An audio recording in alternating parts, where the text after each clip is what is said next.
Bismillahirrahmanirrahim. Assalamualaikum warahmatullahi wabarakatuh. And a very good morning. Today we continue on our last chapter for this subject and also for this semester. Okay, chapter 7. Okay, which is ChiSquare Test and ANOVA. ChiSquare Test and ANOVA. ANOVA stand for analysis of variance. Okay, so for lecture today, we are cover two subtopic. First one is test two variable for independent. The second one, introduction to ANOVA. Okay, so what is the learning objective? At the end of this lecture, I hope that you will be able to use a contingency table to find expected frequency. Okay, so what is your contingency table? What is frequency? What is the observation? And then after that, you can use the table, okay, to find the chi-square distribution. Test whether two variables are independent or not. Okay, on the chi-square test, we want to check whether the two variables is independent or not. So, hash not for independent, hash 1 for dependent. Bila awak nak buat hypothesis test, hypothesis statement nanti. And then last but not least is use one-way ANOVA technique to determine if there is a significant difference among three or more means. Okay, ANOVA, we want to check whether the mean for each group is equal or not. Okay, this the purpose of the ANOVA.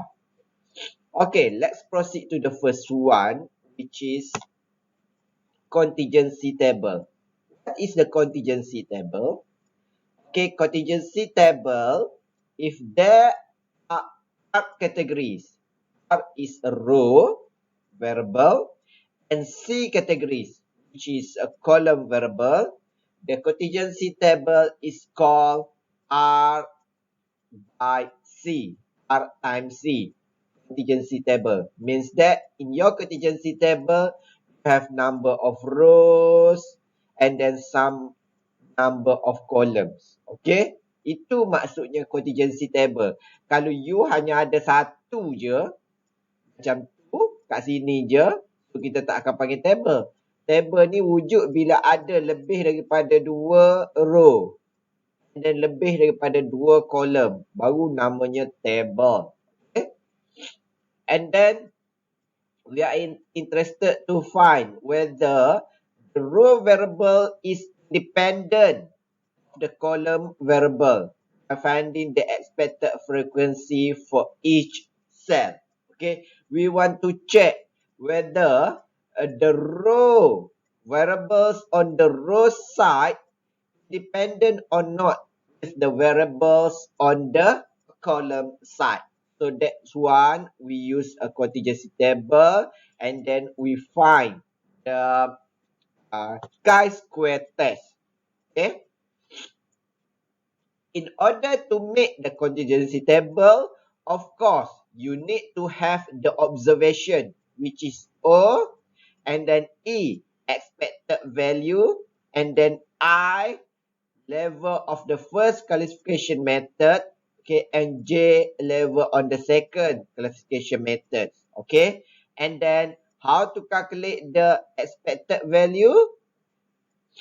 The summation of each row. Ni means that the summation of each row times by the summation for column divide by the total summation. Okay, to get the expected. And then kita akan cari for each observation. Observation ni setiap value yang ada kat sini. So maksudnya bila awak nak cari observation for 1, 2. This one. 1, 2. So it's become N1. The total summation of row 1 times by the total of summation column 2 divide by the total of the summation. So, awak akan dapat expected value for first row, second column. Okay? Nanti bila awak tengok details, boleh faham lah tu. Okay, next. Sebab in your module, saya rasa dia dah terang detail how to find the contingency table and how to find the chi-square independent test. Next, chi-square independent test. What is chi-square independent test? In order to find chi-square independent test, we are using this formula. Okay? Dia bukan X ni tau. I. Dia akan lengkok situ sikit. Ha ni. Dia pusing sikit macam tu. Itu chi-square test. Okay? Chi-square test, you can get from your contingency table by this one. Observation for each row column minus expected value for each row column square. Expected value yang kita boleh dapat tadi. Okay? Divide by expected value. And then you get all the summation for each observation yang ada dalam data tu. So, you can get chi-square test. After you get the chi-square test, you must find chi-square critical. Chi-square critical alpha. Okay, we can get from statistical table, whereby the significant value alpha is given by the question, and then degree of freedom is equal to number of row minus 1 times by number of column minus 1. So that one is a degree of freedom. Okay. Number of row minus 1 times by number of columns minus 1. Ni adalah row, C adalah column. Okay, so you can get degree of freedom. To check the chi-square critical, awak boleh tengok statistical table. Okay, on the chi-square distribution. Ha ni. Chi-square distribution, from this table, you can get the value of chi-square critical.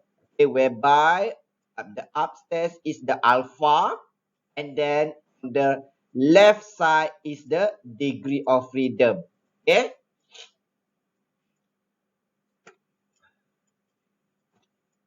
And then, before you solve any problem in the chi-square test, of course, we need to know what is the hypothesis statement. Okay. In order to solve hypothesis statement, write your hypothesis statement, it is different with the hypothesis statement for chapter 5. Whereby chapter 5, kita perlu ingat balik, recall back, chapter 5, H1 cannot have equal sign. Itu untuk chapter 5. Okay. Tapi untuk chapter 7, for chi-square independent test, dia bukan dalam bentuk equation macam tu. Kita kena bagi dalam bentuk ayat. Whereby your H0 must put for the independent ataupun not related. Independent, not related. Okay. And then H1 for dependent or related. Okay. Itu untuk H1. For H0, ingat. H0 is independent. Independent for between row and column. Apa variable row? Depend on the question. What is your variable columns? Depend on the question. And then H1 is the dependent between row and column. Dependent or related. Okay? Any problem? Any problem? Okay. Let's proceed to the step in solving chi-square test. You have 5 steps. The first step is state the hypothesis statement, which is H0 H1. Okay. So tengok claim for the question tu duduk kat mana. Claim dia yang menyatakan dia independent or dependent. If the claim of the question is independent, so you must put on the H0. If the claim of the question is dependent, you must put for H1. Okay. Remember, H0 is independent, not related. H1 is dependent, related. And then compute chi-square test. So you want to find chi-square test, of course, you need to write a contingency table first in order to find the expected value for each observation. Baru awak boleh apply formula ni. Okay, and then find the critical value. Critical value you can find by using table statistics. And then make a decision. How to make a decision? Reject H0 if the value of chi-square test, which is from your calculation, greater than chi-square critical from your statistical table. Kalau your calculation is greater than your table statistic, so we reject H0. After you reject H0, and then you can make a conclusion. Okay? Whether is dependent or independent. Okay, looks on the example. Example 1, manufacturing company want to study relationship of the presence of a sodium carbonate towards the compression strength of sand composition. The experimental data of the sample molding are shown in the table below. Okay, so you have on the column side with sodium carbonate and without sodium carbonate. Okay. And then on the row side, you have strong compression strength and weak compression strength. So for this table, you have 2 by 2 table. 2 times 2. Okay. Which is you have columns 2 item and row also 2 item. Okay, you ada 2. 2 by 2. And then alpha equal to 0.01. Okay, what is question 1? Can the company conclude that the presence of sodium carbonate is not related? Apa maksud not related? Not related means that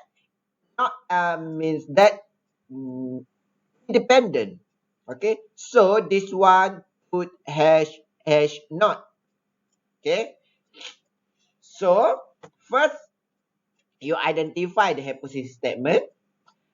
Sodium carbonate present is not related with the compression strength and sand composition. So this one is your claim, the claim of the question. And then H1, sodium carbonate present is related. Dia terbalik je. Dia ayat sama. Just change not related with related. Okay. Itu sahaja. H0 and H1. Okay. Boleh faham sampai situ? Any problem?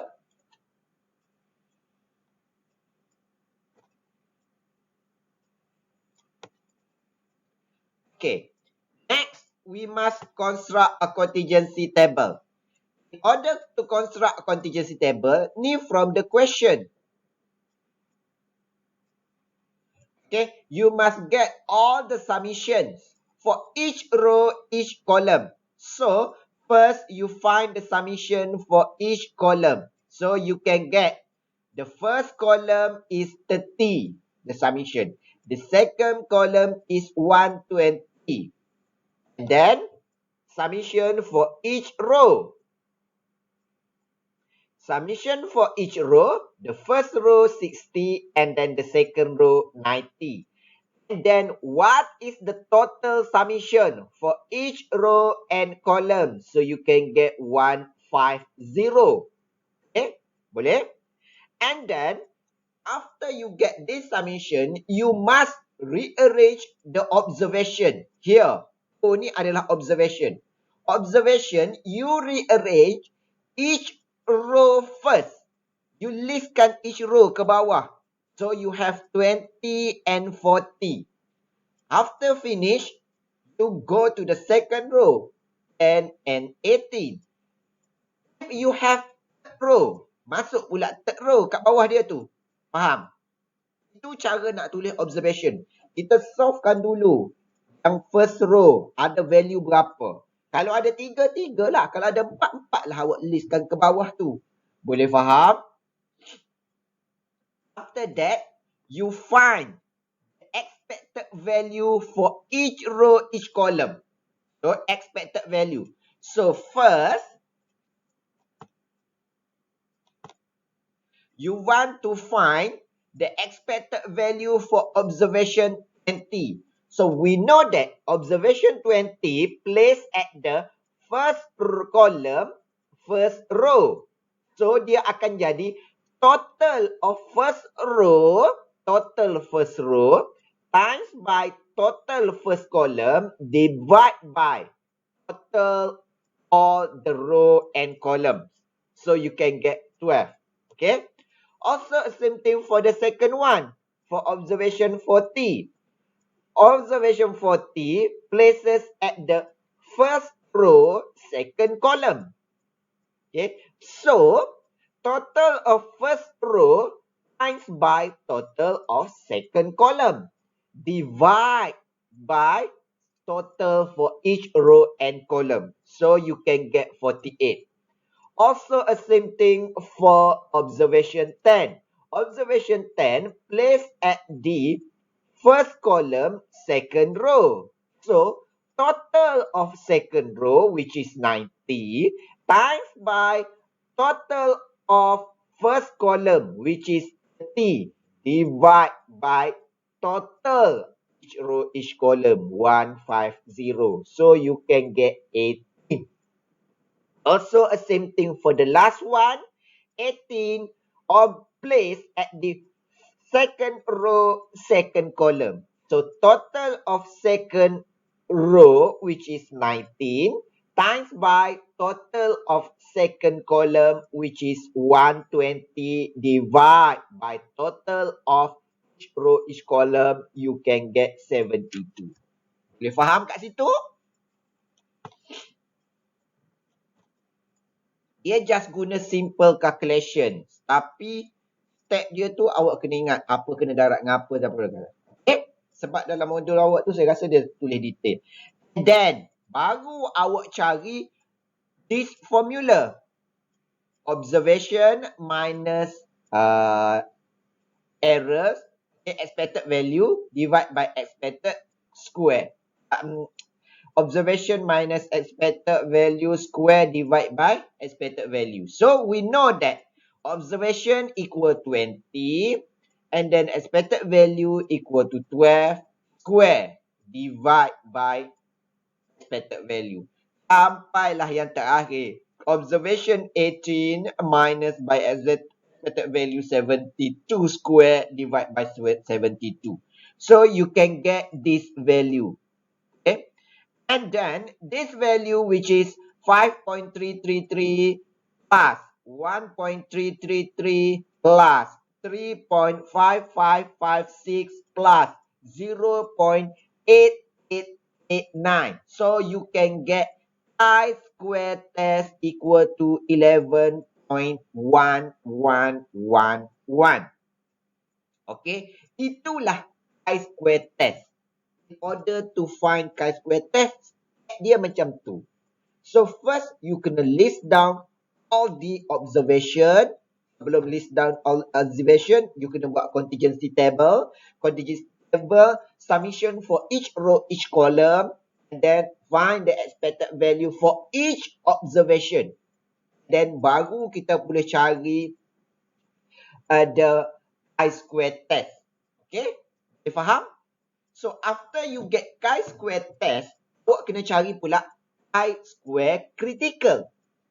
Chi-square critical value get from this statistical table.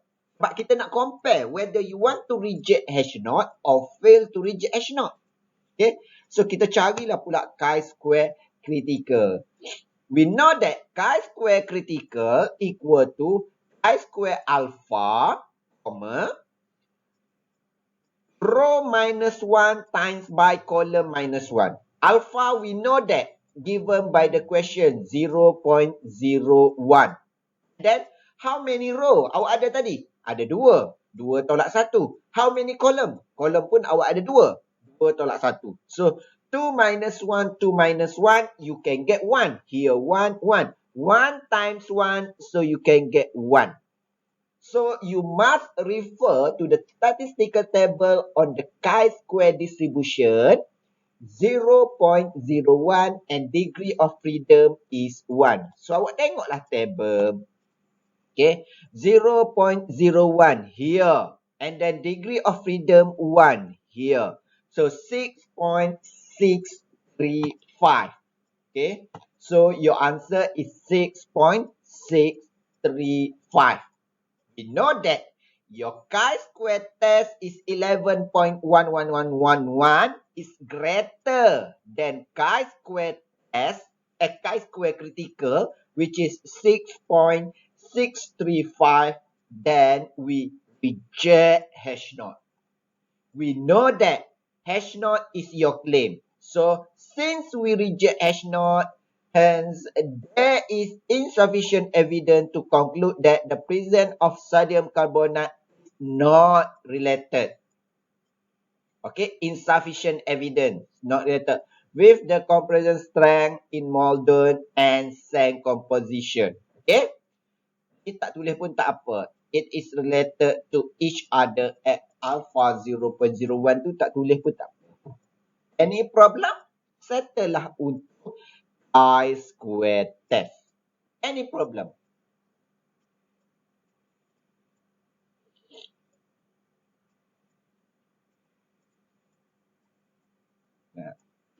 Okay. If you have no question, laju no. Okay. Next, we continue. Looks on the exercise 1. Okay. Exercise 1 ni, I think you can solve by your own. Okay. Ni nanti kita akan discuss dalam tutorial nanti. Exercise 1. Okay. Kita tengok. Next.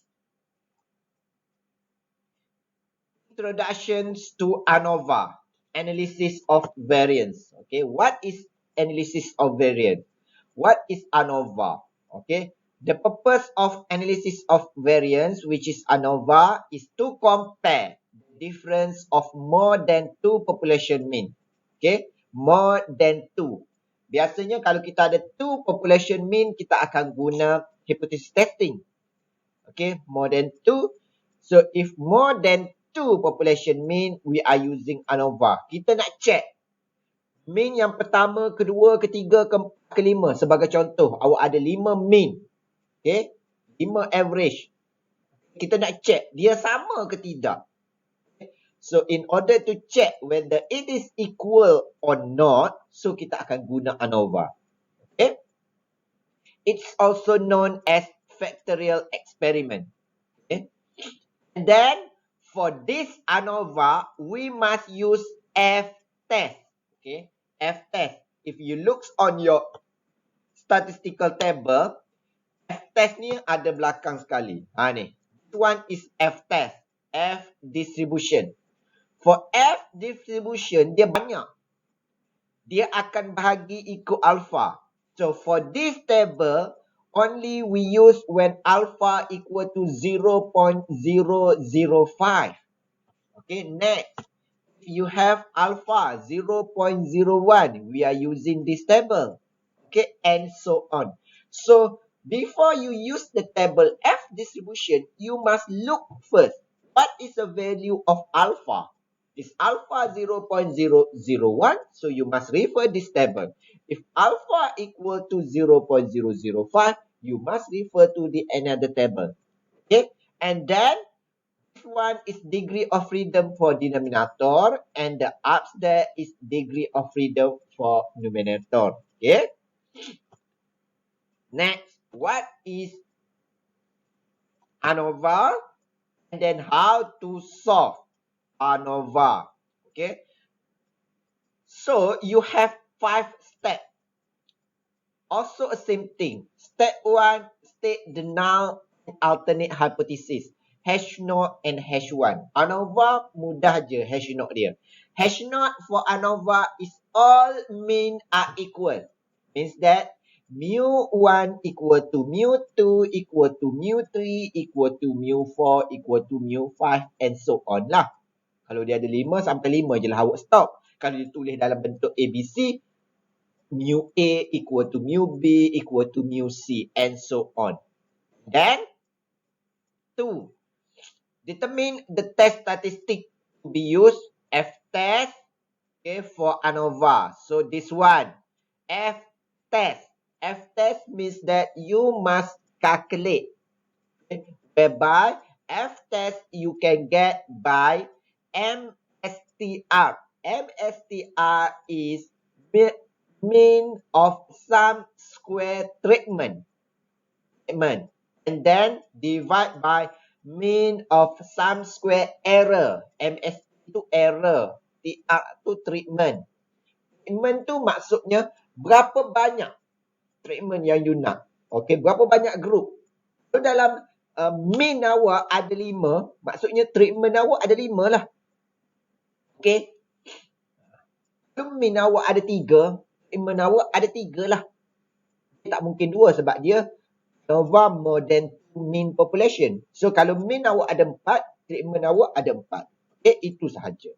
And then alpha, you can find the alpha statistical value based on statistical table. And then 4, make a decision. How to make a decision? Sama juga macam awak buat decision test chapter 4. Chapter 5, hypothesis testing. Okay, if F test lies in the rejection region, okay, so we can reject H naught. Kalau tak lies on the rejection region, fail to reject H naught lah. And then step 5, draw a conclusion based on your decision. Okay. First, one-way ANOVA. Okay. What is a one-way ANOVA? Kita akan guna one-way ANOVA. What is one-way ANOVA? The population under study follows normal distribution. You must have normal distribution. The sample are drawn randomly. Random. And each sample is independent. Ni syarat-syarat dia. All the population from which the sample's value obtained have the same unknown population variance. That is for K number of population. Okay, yang tu dia punya definition dia je. Okay, how to solve? How to find F test? Ni, nak cari F test. F test equal to mean square treatment divide by mean square error. Okay, so how to find mean square treatment? Ni, so treatment and error and then total. Okay, yang you kena cari first adalah sum square treatment and then sum square total. Okay, yang you kena cari. You must find first what is sum square treatment and then what is sum square total. So sum square error you can get by sum square total minus sum square treatment. So you can get sum square error. And then what is the degree of freedom? Degree of freedom for treatment K minus 1. What is K? Sorry. What is K? K is the number of treatment. Okay, bukannya kairum ya. K is the number of treatment. So kalau treatment you refer kepada mu. Mu you ada berapa dalam kes tu? So, kalau mu you ada 4, K you 4 lah. 4 minus 1. Then, degree of freedom for error, N minus K. What is N? N is the total number of observation. You kena tambah semua untuk observation for each treatment. Sebab kadang-kadang setiap treatment tu tak sama dia punya value sample dia. Tak sama. So, awak kena tambah semua. Okay. So, N minus K. And then, this one, N minus 1. Sepatutnya, degree of freedom for treatment plus degree of freedom for error, so you can get total N minus 1. Okay. So, bila you dah dapat degree of freedom, so we can find mean square treatment. Mean square treatment equal to sum square treatment divide by degree of freedom K minus 1. Okay. Mean square error you can get by sum square error divide by degree of freedom N minus K. Lepas tu barulah awak boleh cari F test, whereby F test equal to mean square treatment divide by mean square error. Boleh? Okay. First, what is your question? Example 2. 4 different component. Ni. 4 different component of circuit are studied to compare the amount of available noise. The following data is obtained. Ni lah ni. Number of treatment. Treatment you ada berapa kat sini? Ada 4. 1, 2, 3, 4. Maksudnya, type of circuit A, ada observation dia. Type of circuit B, awak ada observation dia. Type of circuit C, you have their own observation. Type circuit D, they have their own observation. So, number of treatment you ada 4. So, K you akan ada 4. Faham? Dan dia tak semestinya susun macam ni. Kadang-kadang dia susun kolom. Maksudnya, number of treatment tu ada berapa banyak type. Boleh faham? So, dalam kes ni ada 4. So, KU ada 4. And then, you perasan tadi, N, total number of observation. N, kalau you tengok. Ni. Dia ada N. Ni. So, KU ada 4. N, total number of observation. So, awak kena tengok. Observation dia ada berapa?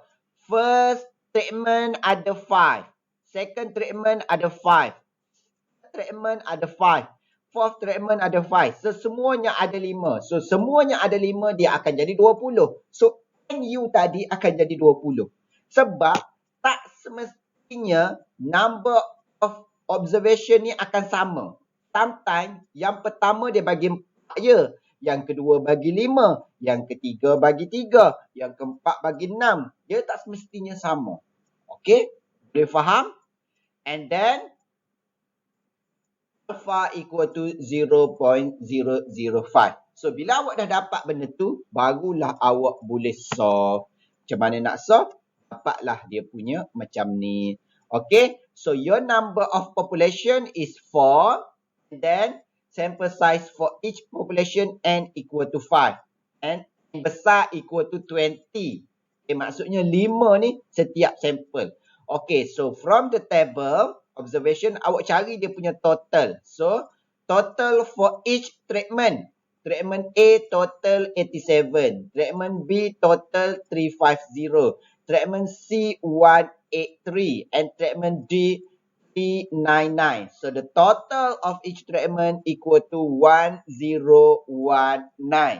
Okay.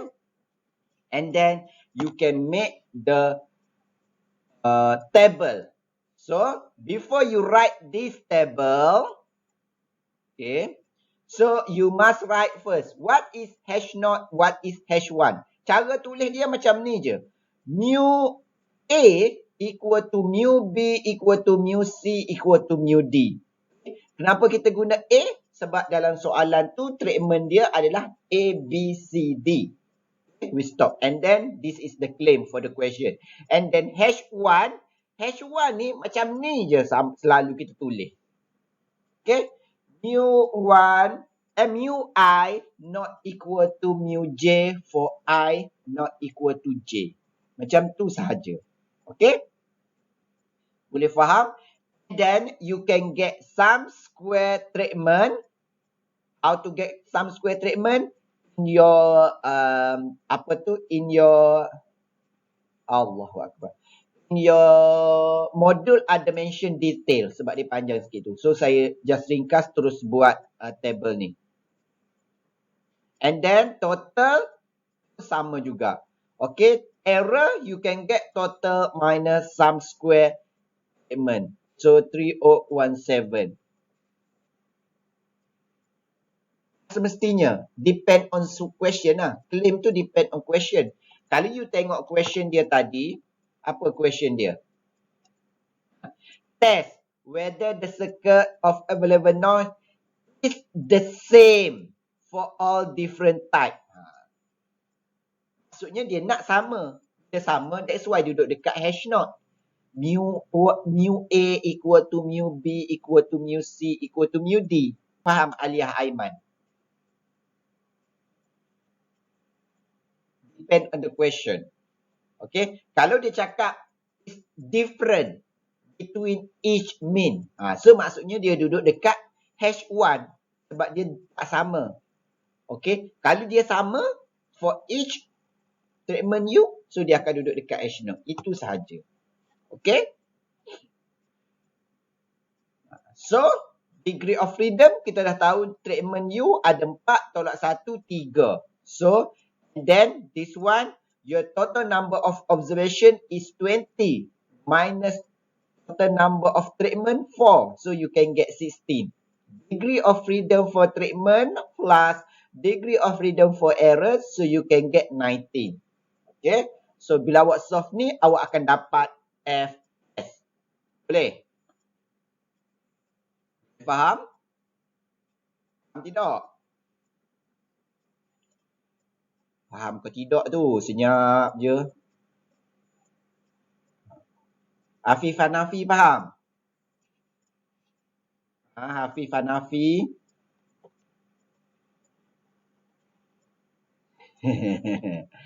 Aduh. Hamizan faham? Hamizan? Hamizan? Do you understand it or not? Tengah tidur. Hamizan. Menghilang. Okay. So, bila you dah dapat ni, you dah ada F test. So, now you want to compare with F critical. So, bila awak nak compare with F critical, awak tengok table. So, we know that your alpha equal to 0.005. And degree of freedom for nominator is 3. And degree of freedom for denominator is 16. 3 and 16 tu dapat dari mana? Dapat daripada table ni lah. 3 and 16. Okay. So, you can get 6.3. How to get 6.3? Awak tengok. Statistical table. F distribution for 0.05. Ni 0.05.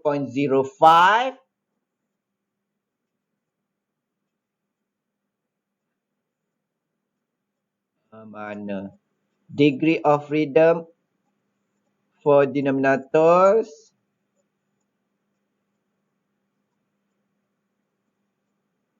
Right. Degree of freedom for numerator 3. Degree of freedom for numerator tadi 3 kan? 3. That one 16. 6.3. Ni. Okay.